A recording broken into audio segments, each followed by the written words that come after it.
देखिए ये रामू उसमें शामिल होना चाहता है, देखो किसी तरीके से करो भाई। ये इसमें इसमें फ़ोन कर रहा है वो डायरेक्ट, अभी आ रहा था फोन। इसमें कर दो, कैसे करोगे? तो आप लोग तो ध्यान देते जाइए कि जो वर्षा ऋतु है, इन वर्षा ऋतु में वो, अरे काट ही देता हूँ, वर्षा ऋतु में रजस्वला धर्म से युक्त पृथ्वी को देख करके वो इधर उधर नहीं घूमते। और वैसे भी वर्षा में कीड़े मकोड़े कांटे पत्थर, इसलिए वो एक ही स्थान पर वो ऋषि मुनि ठहर जाते। आज भी ये सन्यासी शंकराचार्य परंपरा से वो ठहर जाते हैं, वो कहीं जाते नहीं, एक जगह रह करके ही भजन पूजन में लगे रहते हैं, अनुष्ठान में वो वही समय होता है। ऐसे ही वो ऋषि मुनि चातुर्मास के लिए आए और उनके लिए मैं उन योगियों की सेवा में नियुक्त किया गया था। मैं दासी का पुत्र था, ये नारद जी कह रहे हैं। ते मयि अपेता खिल चापलिर्वके दान्ते धृत क्रीडन के नुवर्तिने चक्रो कृपाम यद्यपि तुल्य दर्शना शुश्रूषमाणे मुनयोल्पवाचिनी।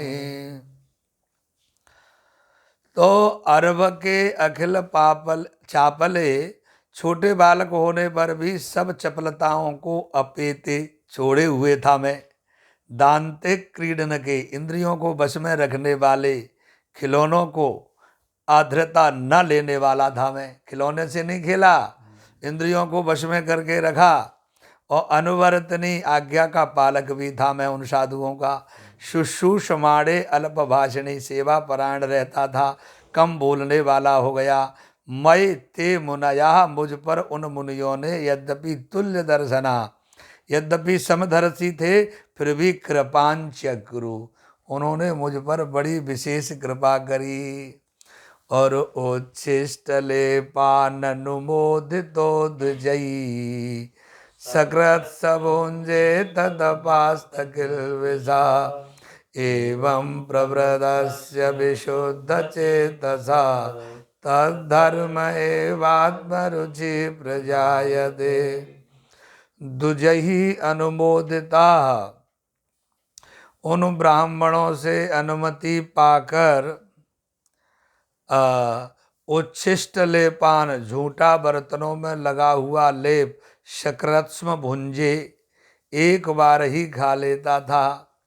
या झूठा का मतलब जिन बर्तनों में भोजन खाया वो झूठा नहीं, जिन बर्तनों में भोजन बना, भगोने आदि, उनमें जो लगा हुआ, यानी शेष बचे हुए को पा लेते। शास्त्रों में झूठा खाना निंदित लिखा है साहब। जो झूठा खाता है वो और खिलाता है, दोनों ही कुत्ते की योनि को प्राप्त होते हैं। तो झूठा कभी किसी को नहीं खिलाना चाहिए कि ये तो नारद जी ने भी खाया था संतों का झूठा, ऐसा कभी नहीं लिखा है। किसी का झूठा नहीं खाना चाहिए। कुछ लोग कहते हैं झूठा खाने से प्यार बढ़ता है, प्यार नहीं, रोग बढ़ता है। दुजही अनुमोदता उच्चिष्टा लेपान शक्रत्स्म भुंजे, जिन बर्तनों में भोजन बनता था। नारद जी और नारद जी की जो माँ थी, पिछले जन्म में दासी पुत्र थे ये, और उन साधुओं ने इनका नाम रामदास रख लिया था प्यार से। तत्किल्विषः अपस्ता, उसी अन्न को खा लेते, उससे उनके पाप मिट गए। यानी साधुओं ने भोजन कर लिया और उसके बाद जो पात्रों में बचा, जिनमें बना था, तो वो उच्छिष्ट ही माना जाता है, थाली में नहीं। एवं प्रवृत्तस्या, इस प्रकार व्यवहार करते हुए, विशुद्ध तेजसा आत्मरुचि ही, अत्यंत शुद्ध चित्त वाले मेरी अपनी रुचि, तत् धर्म एवं प्रजायते, उन योगियों के धर्म में ही लग गई मेरी मति। तो तत्रान्वहम कृष्ण कथा प्रगाय। अच्छा, अभी लगी रहने दीजिए मति, क्योंकि नारद जी का प्रसंग और भी है, यहीं तक रहने देते हैं। कृष्णाय वासुदेवाय हरये परमात्मने प्रणतः क्लेशनाशाय गोविंदाय नमो नमः। महाराज जी के लिए प्रणाम करता हूँ बार बार।